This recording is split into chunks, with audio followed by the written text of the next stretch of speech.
I love learning and I really enjoyed my years at school, but I never won any school prizes for academic achievement or anything like that. But I did win two prizes in my whole school career. In my final year of secondary school, I won a rugby prize. And in my final year of primary school, I won a prize for flower arranging, which I was very proud of at the time. And as I look back on those two milestone achievements of my school career, I realise that actually it's a good illustration of me, of who I am, and of what replenishes me and gives me life. I love exercise, I love sport, and I love creativity. I love beauty. And those two areas of my life are areas where I am restored, where I feel like I'm close to God, I'm hearing from God, and I'm expressing who I am as a person. I love creativity of all sorts.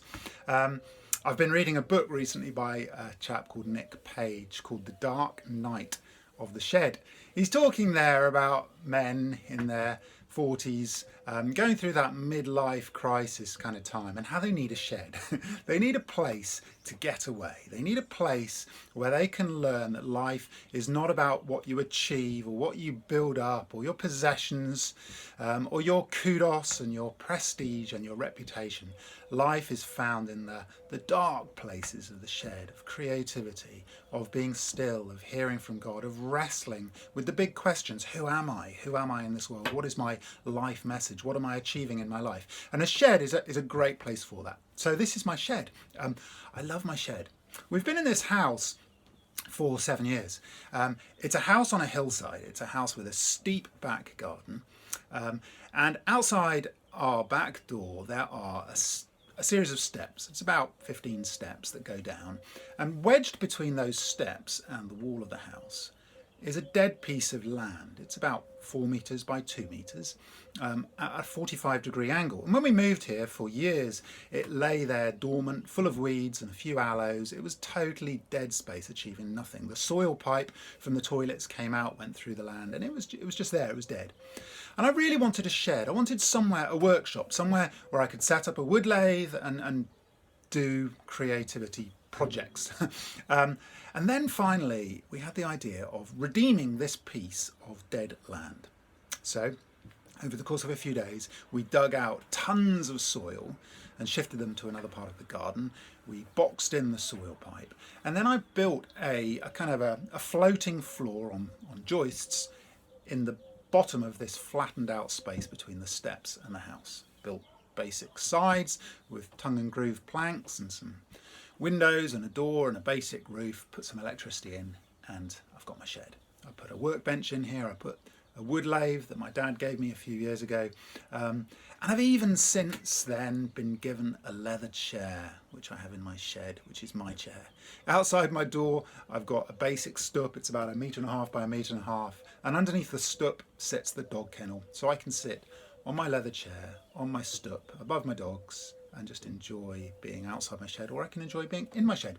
So this is a place for me that is a place of creativity. Now I love creating of any sort, whether it's knitting or baking or making things out of wood.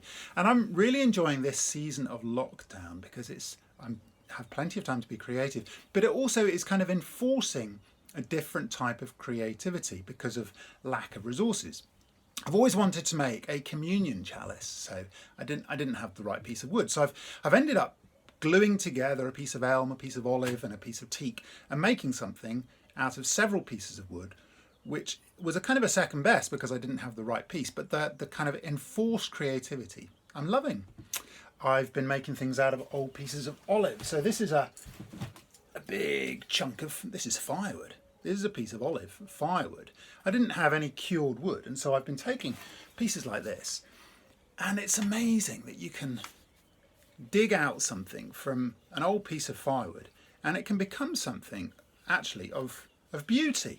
And this is what I love, that with creativity you can take an old block of firewood, something that is discarded, that society no longer wants, that is just going to be firewood. It's almost worthless. This piece of firewood cost me probably the equivalent of 20 cents. And with creativity, God-given creativity, that you've learned how to use, you can take a 20-cent block of wood and create something of beauty which will outlast your life. That's redemptive. I love the way that actually God does that with us. He takes broken, burnt pieces that are discarded and he recreates it as a thing of beauty. I've grown, I guess, to understand more, not a lot, but more of the place of creativity in our lives. I realise now that creativity and beauty and using my gifts and talents is a way of worshipping God. I remember discovering for myself what it said about Bezalel and Aholiab in Exodus, two artisans who were chosen by God to head up building the tabernacle. God had given Moses very specific details on how to build the tabernacle, and then it tells us that he called Bezalel by name and filled him with divine spirit. It doesn't say that about many other people in the Old Testament. He was filled with the Spirit of God so that he could use his ability and skill and intelligence and knowledge to create and to make the tabernacle. It tells us that as people's hearts stirred them to give, they gave from their resources to build the tabernacle. It tells us that as people were stirred up, they came to help build, and Bezalel taught them how to work.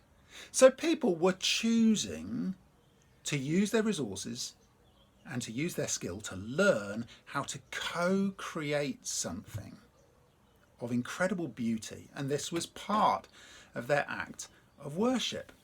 Paul says in the New Testament that we are to do all things to the glory of God. If I can do all things to the glory of God, then I can make something in my shed to God's glory. So that's an act of worship.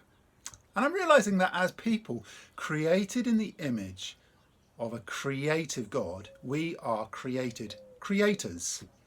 And as we create things, as we add beauty to something, as we add value and worth to something through our creative processes, that's an act of worship. This came home to me in a really vivid way, in an unusual way actually. A few years ago, I was in Sudan. I'd been teaching on a DTS in Arua, in the northwest part of Uganda, and I'd crossed over into Sudan to teach on a second DTS. So I'd been away from Cape Town in the end for more than 2 weeks. My week in Sudan, I was in the bottom southwest corner of the country in the town of Yei, where there was a small YWAM team. I was teaching on an Arabic speaking school. It was not an easy week. I was teaching on the nature and character of God. I had a great week with them. It poured with rain almost every single day. And on the final Friday of the week, I was leaving early because I needed to get a bus back to Arua, which would take me much of the day. And the following Saturday, I was flying from Arua down to Entebbe Airport in Kampala and then home to Cape Town. So on that Friday, I had to get from Yei in Sudan down to Arua in Uganda to catch a flight the next day. So I got up early, I got into the town to catch the bus. It was 8 o'clock in the morning. I got on the bus, found that it was already, all the seats had been sold off. They were waiting for a couple of people to get on, so I couldn't get on that bus. Got on another bus, which was leaving a little bit later, about 10 o'clock it finally left, heading towards the border, which normally would have been about a 3-hour drive. But it had been pouring with rain all week long, and the normal mud-packed soil road had deteriorated badly. It was in really bad condition. After driving for about an hour and a half through driving rain, the bus suddenly came to a halt. Until that point, it had been quite a lively atmosphere on the bus. People had been sharing food, and there was a lot of laughter and talk. It was a very upbeat atmosphere. But when we stopped behind a couple of other buses and realised quite quickly that there was something wrong ahead. It was as if Eeyore suddenly got into the bus. There was suddenly a kind of a resigned acceptance. Everything went flat. We sat there for 10 or 15 minutes, and after a while I thought, this bus isn't going anywhere. So I asked my neighbour to keep an eye on my rucksack, and I got out of the bus and I walked outside the bus and I squeezed between the bus and a bush. And I walked and I discovered that we were parked behind about 20 other buses and lorries and a few cars and Land Rovers, which were in a convoy behind 2 lorries that had got stuck in a very narrow part of the road in deep mud. These 2 lorries were right up beyond their axles in mud. There were people all around staring, shouting, telling people what to do, and some people digging. But clearly these 2 lorries were totally stuck. On the other side of the lorries, I could see a whole queue of more vehicles. And I thought to myself, wow, these vehicles are not going anywhere.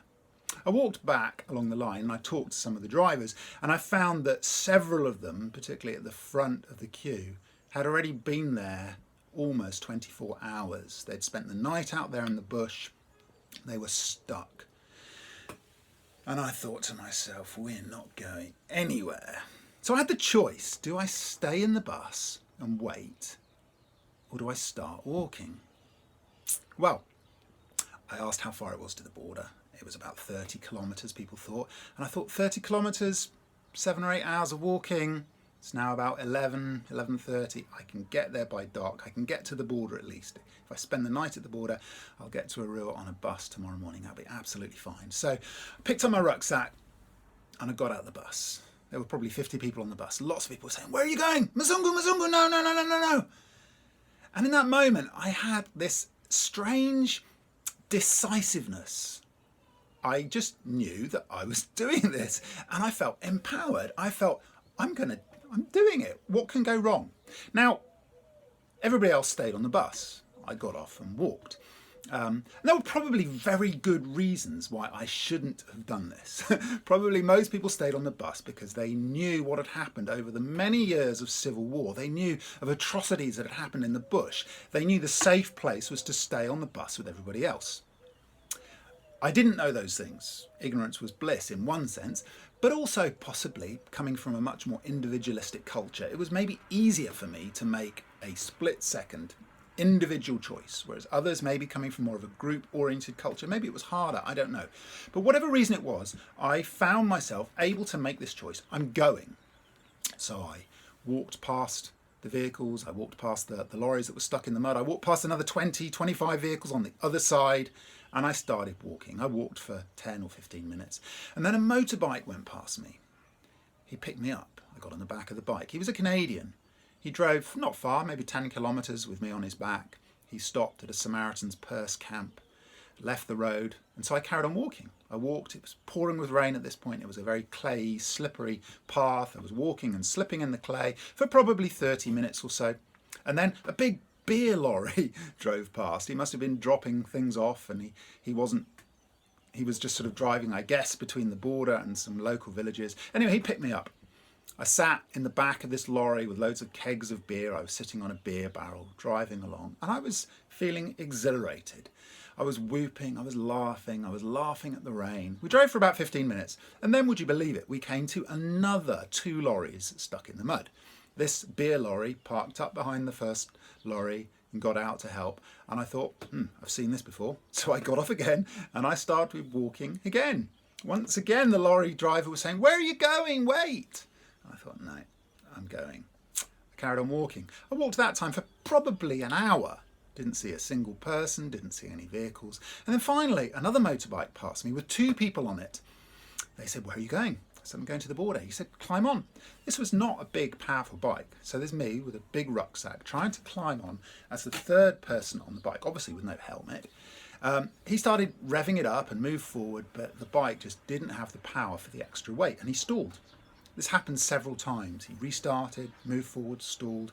Eventually he said, "I'm sorry, you're too heavy." So I got off and started walking. Amazingly, 15 or 20 minutes later, the motorbike came back, this time with just the driver. He'd actually dropped his friend further ahead, felt bad for me, and come back, picked me up, what an angel, and drove me for an hour and a half all the way to the border. We were slipping and sliding. Fortunately, it was quite slow and it was very clayey, so when I did come off once or twice, it was a soft landing in puddles. But by the time I got to the border, I'd spent almost 5 hours in driving rain. I was soaked to the skin, but I felt absolutely elated. I was exhausted from holding onto this bike. I got to the border, I crossed through the border, I got a taxi and then a boda, a bicycle taxi back to the YWAM team in Arua. And I arrived there early evening after about 9 hours on the road. I spent the night there, and the following day I went to get a plane down to Entebbe. And I was on the way to the airport just as the first bus was coming in. And we spoke to the driver, and he had actually been one of the people in the queue of vehicles. So he arrived the next day. That's a long story. But in that time, I was amazed at the relevance of something I had been reading. I was teaching on the nature and character of God, and I was reading a book by Winky Pratney called The Nature and Character of God. And in that book, he was quoting someone called Harry Emerson Fosdick. And when Winky Pratney quoted this, surely this principle runs through all of life. Life is not what you find, it is what you create. Existence is what you find, life is what you create. And he goes on, often the best friend a man or woman ever has is not comfort, but the stimulus and challenge of environment to awaken the resistance of his slumbering soul. Consider the deepest joy in life is creativeness, to find an undeveloped situation, to see its possibilities, to brood over it, pray about it, think concerning it, work for it, to get something done there that would not have been done except for your creative soul. That is a satisfaction in comparison with which superficial joys are trivial. Wow, pretty profound stuff. So I was thinking, and I read that while I was up in Sudan with the DTS, and I was thinking at the time, life is not what you find, it's what you create. And then I encountered this situation on the bus, and I just kind of reacted to the situation. I made choices which I was able to make. I made choices and the situation changed. And then afterwards, when I was journaling that night and I was reflecting on it, I thought, yes, life is not what you find, it's what you create. It's how you respond to what you find. Because we are created creators. We have the ability to make choice, and because we have accountability and moral responsibility for our choices matter. Our choices create moral paths and realities which didn't exist before.